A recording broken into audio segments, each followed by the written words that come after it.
Hello student. तो आज हम शुरू कर रहे हैं चैप्टर नंबर 6, जिसका नाम है विद्युत चुम्बकीय प्रेरण।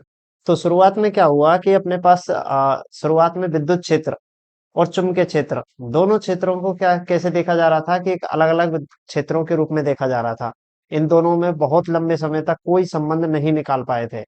इन दोनों को कैसे कैसे समझा जा रहा था, अलग अलग तरीके से समझा जा रहा था। इनकी व्याख्या, विद्युत क्षेत्र की व्याख्या अलग तरीके से की जा रही थी, चुंबकीय क्षेत्र की व्याख्या अलग तरीके से की जा रही थी। कोई दोनों में संबंध बहुत समय तक नहीं मिला था। तो 19वीं शताब्दी जब चल रही थी, 19वीं शताब्दी का शुरुआत था, 19वीं शताब्दी के शुरुआत में। तो 19वीं शताब्दी के प्रारंभ में होता क्या है, धारा के ऊपर प्रयोग कर रहे थे ओरस्टेट और एम्पियर। ओरस्टेट और एक वैज्ञानिक थे एम्पियर।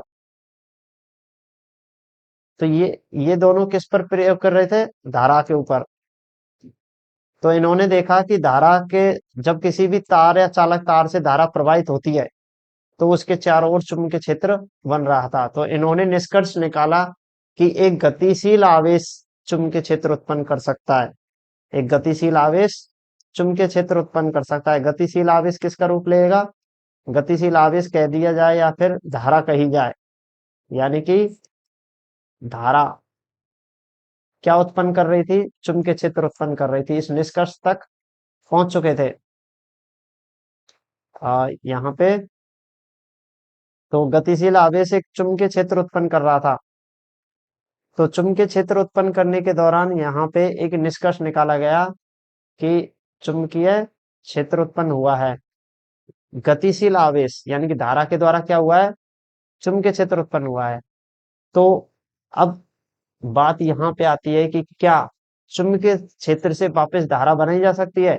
ये क्वेश्चन एक विज्ञान के क्षेत्र में बहुत ही बड़ा क्वेश्चन था कि क्या इसका वापस से रिवर्स आना पॉसिबल है। तो यहाँ पे ये क्वेश्चन उठता है कि क्या हम परिवर्ती चुंबकीय क्षेत्र से धारा बनाई जा सकती है। तो यानी कि परिवर्ती चुंबकीय क्षेत्र से, चुंबकीय क्षेत्र से हम वापस से धारा का उद्गम या धारा प्राप्त की जा सकती है या फिर नहीं। तो इसके जवाब में इसका आंसर आता है हाँ। इसका आंसर आता है हाँ। तो इसका आंसर तो हमें मिल गया था कि कैसे। वैज्ञानिकों ने बोला कि ऐसा बिल्कुल जरूर से जरूर ऐसा संभव होगा जब एक विद्युतशील क्षेत्र जो कि धारा आवेश के द्वारा जनरेट होता है, उसके गतिशील होने पर, आवेश के गतिशील होने पर क्या कौन सा क्षेत्र मिल रहा था, चुंबकीय क्षेत्र मिल रहा था। तो ये जरूर से संभव होगा, ये संभव अवश्य ही होगा कि हम वापस से चुंबकीय क्षेत्र से किस में आ जाएं, धारा में। तो इसके प्रयोग में 19वीं शताब्दी के लगभग 1830 में दो वैज्ञानिक थे।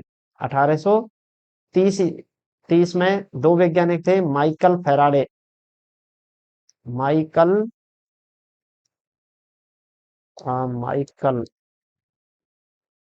माइकल फैराडे, और दूसरे वैज्ञानिक थे अपने जोसेफ हेनरी, जोसेफ हेनरी। दोनों ही इस बात इसके लिए प्रयोग कर रहे थे कि हम वापस से अगर चुंबकीय क्षेत्र में कुछ बदलाव करें और धारा का निर्माण किया जा सकता है या नहीं। तो माइकल फैराडे इंग्लैंड में अपना प्रयोग कर रहे थे, और जोसेफ हेनरी ये प्रयोग कर रहे थे अमेरिका में। जोसेफ हेनरी अमेरिका में प्रयोग कर रहे थे। तो दोनों ने ये सिद्ध किया कि हाँ, चुंबकीय क्षेत्र, परिवर्ती चुंबकीय क्षेत्र के द्वारा धारा का निर्माण किया जा सकता है। अब जैसे ही ये प्रयोग के लिए वहां पे प्रेजेंटेशन हो रही थी, तो माइकल फेराडे ने अपना स्टेटमेंट दिया कि किस प्रकार से हम धारा प्राप्त कर सकते हैं। तो माइकल फेराडे ने स्पष्ट किया कि अगर अपने पास कोई परिवर्तनशील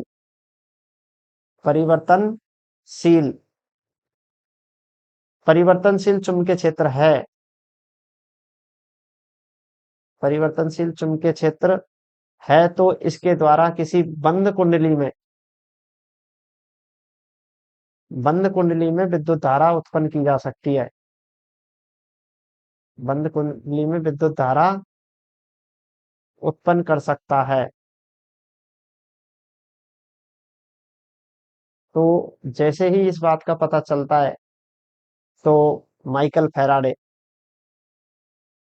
जो कि बहुत बड़े वैज्ञानिक हुए, और उन्होंने जब ये स्टेटमेंट दिया, तो यहाँ से क्या बात निकल के आ रही थी कि अगर हम विद्युत धारा का उत्पन्न कर पाए, तो इलेक्ट्रॉनिक्स के क्षेत्र में, विद्युती के क्षेत्र में हम बहुत से काम कर सकते हैं। तो जब माइकल फैराडे से पूछा गया कि कितनी धारा प्राप्त की जा सकती है, तो उन्होंने शुरुआत में बोला था कि हम इससे अल्प धारा प्राप्त कर सकते हैं। हम इससे अल्प धारा, यानी कि माइकल फैराडे ने जब बोला था कि जब परिवर्तित चुंबकीय क्षेत्र से धारा प्राप्त की होगी, तो वो अल्प धारा प्राप्त होगी। तब इस पर सभी वैज्ञानिक हंसते हुए बोले कि इसका फिर उपयोग क्या है। उससे पूछा गया माइकल फैराडे से कि फिर इसका उपयोग क्या है, जब हम अल्प धारा प्रवाह प्राप्त कर पाएंगे, तो उससे ना तो हम इतना काम में ले सकते, तो उसका उपयोग क्या होगा।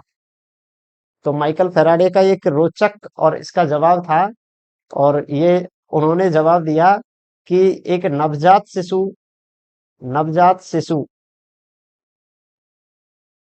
एक नवजात शिशु का क्या उपयोग होता है, उसी प्रकार से हम इस अल्प धारा का उपयोग किया जा सकता है। तो कहने का तात्पर्य यह था कि ये धारा अल्प है। हम फेरों की संख्या बढ़ा के, चुंबकीय कुंडली से संबद्ध चुंबकीय परिवर्तन को ज्यादा करके हम धारा प्राप्त कर सकते हैं। तो इस प्रकार से उन्होंने अपना ये सिद्धांत दिया कि प्रेरित परिवर्तनशील चुंबकीय क्षेत्र कुंडली में धारा उत्पन्न कर सकता है, और इसका एक नाम निकल के आता है। इस पूरे प्रक्रम को, इस परिघटना को बोलते हैं वैद्युत चुंबकीय प्रेरण। वैद्युत चुंबकीय प्रेरण, इस पूरी परिघटना परिघटना को क्या बोलेंगे, वैद्युत चुंबकीय प्रेरण नाम दिया गया, कि यहाँ पे विद्युत और चुंबकीय क्षेत्र में एक प्रेरण जैसे हो रहा है, कि चुंबकीय क्षेत्र के परिवर्तन से विद्युत धारा प्राप्त हो रही है, तो इसका नाम दिया गया विद्युत चुंबकीय प्रेरण। तो यहाँ पे इसकी परिभाषा हो जाएगी विद्युत चुम्बकीय प्रेरण की। अपने पास जो भी नोट्स हैं, हम इसको आपके लिए पीडीएफ देंगे, वहां से नोट करना है। यहाँ पे हम इसको समझाने का ही काम कर रहे हैं। तो विद्युत चुम्बकीय प्रेरण क्या है, एक परिघटना है। इस परिघटना में क्या होगा, परिवर्ती चुम्बकीय क्षेत्र, इसमें क्या होगा, परिवर्ती चुम्बकीय क्षेत्र द्वारा, चुंबकीय क्षेत्र द्वारा धारा का उत्पन्न होगा, धारा उत्पन्न की जा सकती है। तो उसे क्या कहेंगे, विद्युत चुम्बकीय क्षेत्र। ऐसी परिघटना जिससे चुम्बकीय क्षेत्रों के परिवर्तन से विद्युत धारा उत्पन्न की जा सकती है, उसे विद्युत चुम्बकीय प्रेरण कहेंगे। अब ये प्रेरित उत्पन्न होने वाली धारा, या तो उत्पन्न धारा उत्पन्न होगी, उत्पन्न होने वाली धारा को हमने नाम देंगे इसको प्रेरित धारा, प्रेरित धारा। और दूसरा, जो विद्युत भाग बल उत्पन्न होगा, ईएमएफ, इलेक्ट्रोमैग्नेटिक फोर्स, तो उसका नाम दिया जाएगा प्रेरित विद्युत वाहक बल। तो इस प्रकार से अपने पास, जब किसी कुंडली से संबद्ध चुंबकीय फ्लक्स में, चुंबकीय क्षेत्र में परिवर्तन किया जाएगा, तो वहां पे हमें धारा और विद्युत वाहक बल प्राप्त हो जाएंगे। तो किस प्रकार से हम धारा को प्राप्त कर सकते हैं, इसके लिए हेनरी फैराडे और हेनरी ने अपने प्रयोग किए। तो प्रयोग के दौरान इन्होंने देखा, सबसे पहले अपनी प्रायोगिक व्यवस्था को बताया। इन्होंने क्या किया, एक कुंडली थी, एक गैल्वेनोमीटर से संयोजित एक कुंडली को चुंबकीय छड़ चुम्बक के एन सिरे के पास रखा। तो इन्होंने देखा कि जब कुंडली छड़ चुम्बक के पास स्थिर अवस्था में रखी हुई है, तो यहाँ पे गैल्वेनोमीटर की सुई विक्षेपित नहीं होती है। गैल्वेनोमीटर का जो संकेतक है, वो ए स्थिर रहता है। स्थिर मतलब पहले जैसे ही रहता है। तो यानी कि ये किस बात का संकेत कर रहा है, कि इस कुंडली में कोई धारा प्रवाह नहीं हुआ है, कोई भी धारा प्रवाह नहीं हुआ है, नहीं हुआ है। और जब ये देखा गया कि अगर कुंडली कुंडली के पास उसी छड़ चुम्बक को गति प्रदान कराई जाए, छड़ चुम्बक की गति कराई जाए, छड़ चुम्बक के पास गति कराई जाए, तो इससे निकलने वाला चुंबकीय क्षेत्र, इससे निकलने वाले चुंबकीय क्षेत्र से इस कुंडली में चुंबकीय क्षेत्र में परिवर्तन होगा। चुंबकीय परिवर्तन, चुंबकीय क्षेत्र में परिवर्तन होगा। चुंबकीय क्षेत्र में परिवर्तन से क्या हुआ? चुंबकीय क्षेत्र के परिवर्तन से चुंबकीय फ्लक्स में परिवर्तन आ गया। चुंबकीय फ्लक्स में, तो इससे होगा क्या?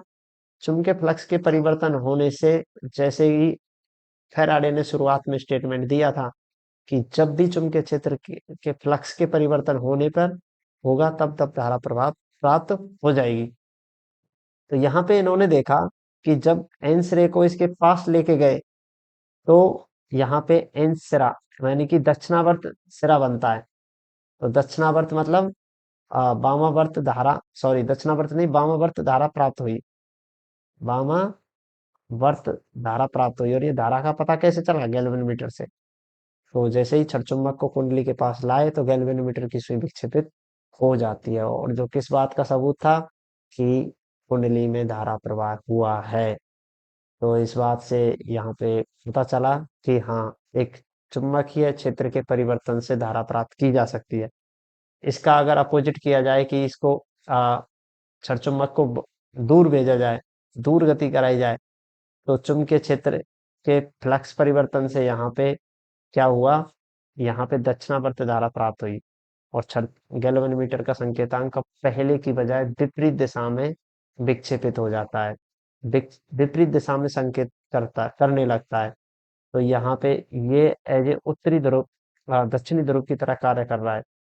तो इसमें धारा की दिशा कैसी थी? दक्षिणावर्त। तो ये ध्यान रखना, जब भी एन सिरे को पास लाएंगे, तो यहाँ पे एन सिरा बनेगा। तो एन सिरा बनेगा, तो यहाँ वामावर्त दिशा प्राप्त होगी, वामावर्त।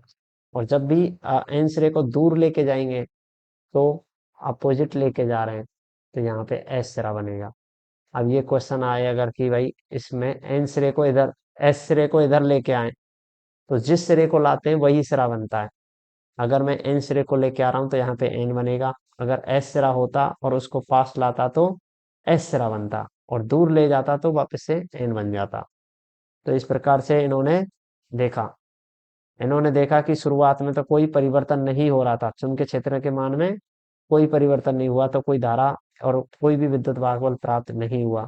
और जब पास और दूर लेके गए, तो चुंबकीय क्षेत्र के मान में वृद्धि और कमी होने लगी, जिससे क्या हो गया? इनके चुंबकीय फ्लक्स का मान परिवर्तित हो गया, तो उससे धारा प्राप्त हो गई। तो एक एक तरीके से ये निष्कर्ष पर पहुंचे कि क्यों प्राप्त हुई है ये धारा, कि क्या कुंडली के चुंबक के गति कराने पे प्राप्त हुई है?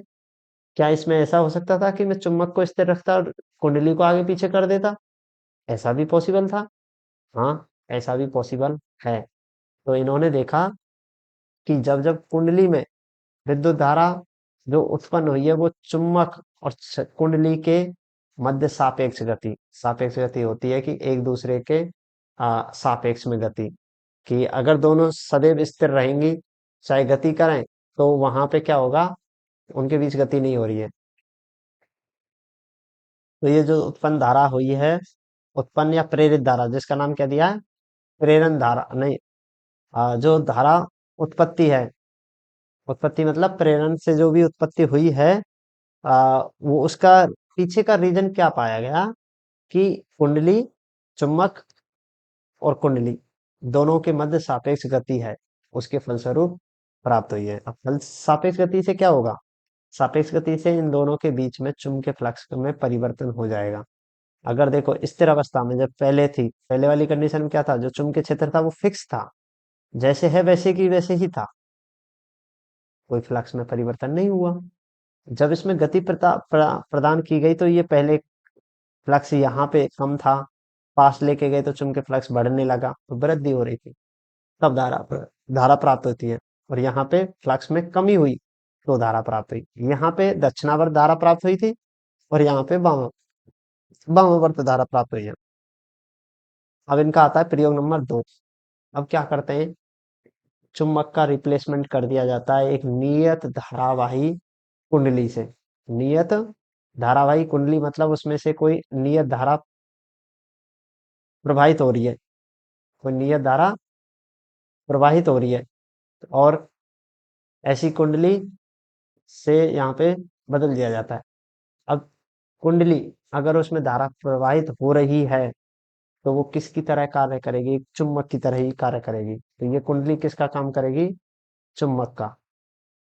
तो ये कुंडली जब चुम्बक का की तरह व्यवहार करेगी ही, तो जब ये कुंडली स्थिर अवस्था में होगी तो यहाँ पे फ्लक्स में परिवर्तन नहीं होगा।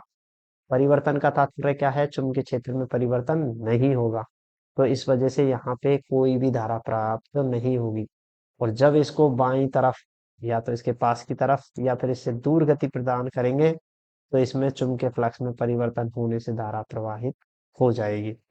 तो एक तरीके से हमने ये तथ्य जो पहले था कि भाई कुंडली और चुम्बक के बीच सापेक्ष गति है, तो चुम्बक को भी हम बदल सकते हैं किससे? कुंडली से। क्योंकि वो भी अगर उसमें धारा प्रवाह हो रही है तो वो चुम्बक की तरह व्यवहार करेगी।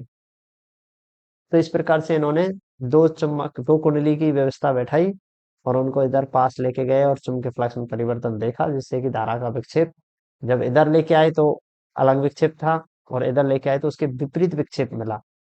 तो इस प्रकार से इन्होंने ये निष्कर्ष निकाला कि चुंबकीय फ्लक्स, तो कुंडली C1 से चुंबकीय फ्लक्स के परिवर्तन होता है। इस स्थिति में कुंडली C1 में विद्युत धारा प्राप्त हो जाती है। तो इस कुंडली से फ्लक्स में परिवर्तन होना चाहिए, क्योंकि हम यहाँ पे मेजर कर रहे हैं धारा। तो जब यहाँ पे फ्लक्स में परिवर्तन होगा, जब पास लेके आएंगे तो बहुत ज्यादा बढ़ जाएगा फ्लक्स, तो उससे धारा प्राप्त हो जाएगी। अब बात आती है कि नियत धारा प्रवाह। इसमें भी कुंडली को आगे पीछे सापेक्ष गति करानी पड़ रही थी। कुंडली का मूवमेंट कराना पड़ रहा था, या तो इधर दाएं कराएं या फिर बाएं कराएं। क्या ऐसा पॉसिबल है कि हम दोनों कुंडली को स्थिर रख पाएं? क्योंकि प्रायोगिक दृष्टि से ऐसा संभव नहीं होता कि हम बार बार अपने उपकरण को आगे पीछे हिलाते रहें और उनका स्पीड भी इतना आ, अच्छे तरीके से नहीं हो पाता। कभी झटके से, कभी एकदम से स्पीड हो पाती है। तो स्मूथ तरीके से धारा प्राप्त की जाए, इसके लिए फिर इन्होंने एक अपना प्रयोग दिया, प्रयोग नंबर 3। इसमें इन्होंने क्या किया कि परिवर्ती धारा स्रोत को लिया गया, कि ऐसा धारा स्रोत हो जो क्या करता हो? कुंडली में परिवर्ती मान की धारा प्रवाह कर पाए। परिवर्ती मान की धारा प्रवाह से क्या हो गया? इसमें धारा का मान आई बदल गया। धारा का मान बदल गया। तो इसमें जब धारा का मान बदल गया तो चुंबकीय क्षेत्र ऑटोमेटिक क्या हो गया? बदल गया। क्योंकि हमने जब शुरुआत में देखा था चुंबकीय क्षेत्र आई म्यू जीरो आई dl sin theta upon r square था। तो यहाँ पे आई, धारा के मान बदलने से यहाँ पे चुंबकीय क्षेत्र के मान में परिवर्तन ऑटोमेटिक हो गया। तो इसका मतलब इस स्थिति में परिवर्ती धारा प्रवाह स्रोत की स्थिति में क्या होगा? ये ऑटोमेटिक इसका चुंबकीय फ्लक्स परिवर्तित होता रहेगा, समय के सापेक्ष इसमें फ्लक्स में परिवर्तन आता रहेगा, जिससे कि ये इस कुंडली से संबद्ध फ्लक्स परिवर्तन होगा, फ्लक्स फाई में परिवर्तन होगा और धारा प्राप्त हो जाएगी और गैल्वेनोमीटर की सुई विक्षेपित हो जाएगी, या तो बाईं तरफ या दाईं तरफ। तो इस प्रकार के अपने ये 3 प्रयोग हैं। प्रयोग नंबर 1 में क्या किया गया है? एक छड़ चुम्बक को लिया गया है। जब स्थिर अवस्था में तो फ्लक्स में परिवर्तन नहीं होगा, जब बाईं तरफ लाएंगे तो फ्लक्स में परिवर्तन होगा, उससे धारा प्राप्त होगी। आंसर अगर पास लाया जा रहा तो वामावर्त, और यदि दूर ले जाया जा रहा तो दक्षिणावर्त धारा प्राप्त होगी। सेकंड में चुम्बक की जगह कुंडली ले ली, नियत धारा प्राप्त प्रदान की जा रही है बैटरी द्वारा, तो वही पहले वाला काम हो गया। सेकंड में परिवर्तित धारा। अब आता है फैराडे का स्टेटमेंट कि विद्युत चुम्बकीय प्रेरण का नियम क्या है। तो विद्युत चुम्बकीय प्रेरण के लिए फैराडे का नियम, और ये मोस्ट इम्पोर्टेंट टॉपिक है। क्वेश्चन इसके ऊपर आता है, 1 नंबर का परिभाषा पूछेगा, इसका गणितीय रूप लिखवाएगा, इसकी गणितीय समीकरण लिखवाएगा। तो इसमें क्या होता है? इसका स्टेटमेंट आता है कि जब किसी कुंडली में चुंबकीय फ्लक्स समय के सापेक्ष परिवर्तित होता है, तो कुंडली में प्रेरित धारा या प्रेरित विद्युत वाहक बल उत्पन्न होता है। सिंपल। मैंने बार बार बोला है, जब किसी कुंडली से संबद्ध चुंबकीय क्षेत्र या चुंबकीय फ्लक्स में परिवर्तन होगा तो कुंडली में प्रेरित धारा होगी और प्रेरित धारा के होने पर विद्युत वाहक बल उत्पन्न हो जाएंगे। तो प्रेरित विद्युत वाहक बल या प्रेरित विद्युत धारा उत्पन्न होगी। अब इसका कथन दो क्या कहता है? ये दूसरा प्रयोग है, नियम है, या इसको मैं कथन कहूं। इसका गणितीय रूप है। क्या है? गणितीय रूप। गणितीय रूप क्या कहता है कि जब कुंडली में उत्पन्न होने वाले प्रेरित विद्युत वाहक बल है, इसका मान चुंबकीय फ्लक्स के परिवर्तन की दर के तुल्य होता है। तो यानी कि प्रेरित विद्युत वाहक बल ई, इसको ई से ऐसे रिप्रेजेंट कर दो या ई से ऐसे कर दो, कोई दिक्कत नहीं है, ऐसे भी नोट कर सकते हो। ई फ्लक्स में परिवर्तन के तुल्य होता है और फ्लक्स क्या होता है अपने पास? फाई। तो d phi upon d t अपने पास ये मिल गया। पर लेकिन यहाँ पे एक माइनस चिन्ह आता है। इस माइनस चिन्ह को लाने वाले कौन है? लेंज। इस माइनस चिन्ह को लाने वाले लेंज ने ये नाम दिया था। लेंज इस माइनस चिन्ह को लेके आए और ये हमने दूसरे नियम से इसको लिया गया है माइनस चिन्ह। फेराडे ने नहीं बताया था कि माइनस क्यों आया, तो इसकी कहानी दूसरी है, वो बताएंगे। तो यदि कुंडली में एन फेरे हैं तो फ्लक्स में परिवर्तन कितना होगा? N d phi upon d t. तो ये विद्युत वाहक बल यहाँ पे मिलेगा। तो ये फॉर्मूला हमें लिखना होता है। अब माइनस चिन्ह क्या व्यक्त करता है? माइनस चिन्ह व्यक्त करता है, जो कि हमने लेंज के नियम से लिया है, ये व्यक्त करता है कि जो विद्युत वाहक बल है ये सदैव फ्लक्स परिवर्तन का विरोध करेगा। क्या करेगा? विद्युत वाहक बल फ्लक्स परिवर्तन का विरोध। ये लेंज ने बताया कि जिस कारण से विद्युत वाहक बल की उत्पत्ति हुई है ये उसी कारण का विरोध करता है। ये हम आगे इसको डिटेल में देखेंगे। तो कहने का मतलब विरोध के कारण आया है, परिवर्तन विरोध के कारण माइनस चिन्ह। तो यदि समयांतराल बिल्कुल अत्यल्प ले लिया जाए डी टी जीरो, तो इसको हम अवकलन के रूप में लिख सकते हैं। तो अपने पास आ गया minus D five upon d t. तो यहाँ पे ये देखा गया कि इस फॉर्मूले में विद्युत वाहक बल आर पर निर्भर नहीं है, प्रतिरोध कुंडली के प्रतिरोध पर निर्भर नहीं है। अतः क्या होगा? कि प्रतिरोध पर निर्भर नहीं है तो परिपथ खुला हो या बंद, विद्युत वाहक बल का मान समान होगा। परिपथ कैसा हो? खुला है या बंद, कोई निर्भरता उस पर नहीं आ रही।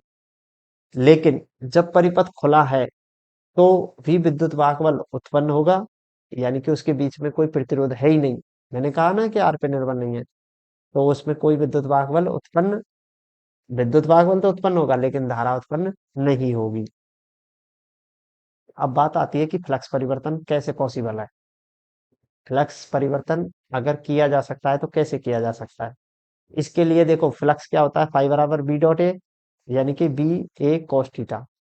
अपने पास तीन भौतिक राशियां हैं, बी, ए और थीटा। इन तीनों में से किसी एक के परिवर्तन या कम से कम एक परिवर्तन किया जाए तो फ्लक्स में परिवर्तन हो पाएगा। तो या तो मैं बी चेंज कर दूं या फिर ए कर दूं या फिर कोण। कोण, इन दोनों के बीच का, बी और ए के बीच का कोण परिवर्तन करना आसान रहता है, तो हम ज्यादातर क्या करते हैं? कोण के परिवर्तन से फ्लक्स परिवर्तन किया जाता है। अब बात आती है लेंज का नियम, जो कि हमने बताया कि माइनस चिन्ह क्यों आया था। माइनस चिन्ह किस कारण से आया? लेंज के नियम से। तो वो क्या है? लेंज के नियम ने क्या बताया? देखो, लेंज ने क्या बताया था कि जो लेंज का नियम बताता है कि जो प्रेरित विद्युत वाहक बल है उसकी ध्रुवता की दिशा दिशा को स्पष्ट करता है। ध्रुवता मतलब उसमें धारा दक्षिणावर्त होगी या वामावर्त, यानी कि उसमें लूप में एन बनेगा या एस बनेगा। जब हमने स्टार्टिंग में किया था तो हमने यहाँ पे क्या किया था, इसमें एन और एस बनाए थे, ये वाले। तो ये लूप में ये सिरा एन बनेगा या एस बनेगा, इसका निर्धारण किसने किया? इसका निर्धारण करने वाला है लेंज। लेंज ने बताया। तो लेंज ने कहा कि अपने पास जो भी जो भी विद्युत वाहक बल उत्पन्न होगा, प्रेरित विद्युत वाहक बल होगा, तो लेंज के नियम के अनुसार जो भी विद्युत वाहक बल होगा उसकी ध्रुवता इस प्रकार से होगी। किस प्रकार से होगी? कि जो उसमें धारा प्रवाह हो रहा है, उसमें धारा प्रवाह हो रहा है, वो अपने उत्पन्न करने वाले कारक, अपने उत्पन्न करने वाला कारक कौन है? चुंबकीय क्षेत्र में परिवर्तन, चुंबकीय क्षेत्र में परिवर्तन का विरोध करेगा। यानी कि मेरी जिससे उत्पत्ति हुई है मैं उसका ही विरोध कर रहा हूं। इस प्रकार से धारा प्रवाह होगी। कैसे? अब इसको समझना, देखो ध्यान से समझ लेना कि देखो इसमें एन सिरा है, ठीक है, और ये लूप है इसका, लूप का ये सिरा ले लिया हमने एक। अब मैं इसको इधर लेके आता हूं तो इसमें एन बना। वो किस प्रकार से इसमें एन बनाया हो, ध्यान से देखना कि जब हम क्षण चुम्बक को के उत्तरी ध्रुव को कुंडली के पास लाते हैं, एन सिरे को कुंडली के पास लाते हैं, तो क्या होता है? यहाँ पे इसमें पास ला रहे हैं तो फ्लक्स में मान में वृद्धि होगी, फ्लक्स के मान में वृद्धि होगी। देखो फ्लक्स के मान में वृद्धि होगी, तो फ्लक्स के मान में बढ़ने से, तो अब यहाँ पे एक बात आती है, फ्लक्स में परिवर्तन कैसा हो रहा है? वृद्धि हो रही है। परिवर्तन कैसा हो रहा है? फ्लक्स के मान में वृद्धि हो रही है। क्या हो रहा है? वृद्धि हो रही है। तो इसका विरोध क्या होगा? कि वृद्धि नहीं हो। क्या होगा? कि वृद्धि नहीं हो। अब वृद्धि कब नहीं होगी? जब इसको रोका जाए। कैसे रोका जाएगा? तो जब इधर प्रवाह गति करेगी चुम्बक तो इसमें फ्लक्स में वृद्धि होगी। तो इस वृद्धि को रोकने के लिए क्या होगा? इसमें वह सिरा बनेगा या फिर धारा इस प्रकार होगी जो इसका विरोध करे। विरोध मतलब प्रतिकर्षण करेगी। आकर्षण करेगी तो उसका सपोर्ट कर रही है, यानी कि बढ़ रहा है, फ्लक्स बढ़ रहा है तो उसका बढ़ रहा होगा, ऐसा नहीं होना चाहिए। क्या करे? उसका विरोध। उस फ्लक्स परिवर्तन का विरोध कब होगा? जब यहाँ पे भी एन सिरा बने और इन दोनों के मध्य क्या बन जाए? प्रतिकर्षण लगेगा। तो यानी कि हमें कहीं ना कहीं इसका विरोध होता दिखाई देगा। अब बात आती है कि अगर हम इसको दूर लेके जाएं तो क्या होगा भाई? अगर दूर लेके जा रहे हैं तो फ्लक्स में क्या होगी? कमी। तो यहाँ पे क्या होगा? इस कुंडली में उस प्रकार से धारा प्रवाह होगी कि इस कमी का विरोध होगा। पहले तो किसका? कि फ्लक्स बढ़ रहा है उसका विरोध। कमी का विरोध कैसे होगा? कि ये मान कम नहीं होना चाहिए। कम नहीं होना चाहिए तो इसका मतलब क्या होगा? तो इस घटने का, फ्लक्स चुंबकीय फ्लक्स जो घटेगा, उस घटने का विरोध कैसे होगा? कुंडली में धारा दक्षिणावर्त होगी। कुंडली में धारा कैसे होगी? दक्षिणावर्त, इस प्रकार से। तो जब दक्षिणावर्त है तो देखना कैसे हो रहा है। ये सिरा एन, ये सिरा एस, तो दोनों के मध्य कौन सा बल लग रहा है? आकर्षण। हो गया ना? आकर्षण बल क्या चाहेगा? कि ये चुम्बक दूर नहीं जानी चाहिए, कुंडली दूर, चुम्बक दूर नहीं जानी चाहिए। उसका विरोध हो गया ना कि छड़ दूर जा रही है, इसका विरोध हुआ। छड़ पास आ रही है, इसका विरोध हुआ। पास आ रही है तो विरोध कैसे हुआ? प्रतिकर्षण के रूप में। और जब छड़ दूर जा रही है तो इसका विरोध कैसे हुआ? कर्षण के रूप में, कि इसको आकर्षण बल लगा के रोका जाए। तो इसका मतलब ये लेंज ने बताया, विद्युत वाहक बल की दिशा देता है। दिशा, दिशा का नियम है। क्वेश्चन आ जाए कि लेंज का नियम किसके लिए काम आता है? लेंज ने क्या दिया? लेंज का नियम विद्युत वाहक बल की दिशा को बताता है, विद्युत धारा की दिशा को बताता है, और ये ऊर्जा संरक्षण नियम पर आधारित है। तो इस प्रकार से लेंज ने जब ये नियम बताया तो यहाँ पे हमें मिलता है कि विद्युत वाहक बल क्या होगा? इसमें विद्युत वाहक बल आ जाएगा अपने पास E बराबर -N dφ/dt। तो ये माइनस चिन्ह क्या बताएगा? इस माइनस चिन्ह अपने उत्पन्न करने वाले कारक का विरोध को प्रदर्शित करता है। माइनस चिन्ह क्या करेगा? विद्युत वाहक बल, विद्युत वाहक बल के उत्पन्न करने वाले, उत्पन्न करने वाले कारक का विरोध व्यक्त करता है, विरोध को व्यक्त करता है। और ये वाले नोट्स मैं पीडीएफ अपने ऐप पर डाल देंगे, जिसका लिंक डिस्क्रिप्शन लिंक में होगा, डिस्क्रिप्शन डिटेल में होगा नीचे। तो आप वहां से देख करके ये नोट्स पीडीएफ उतार सकते हो।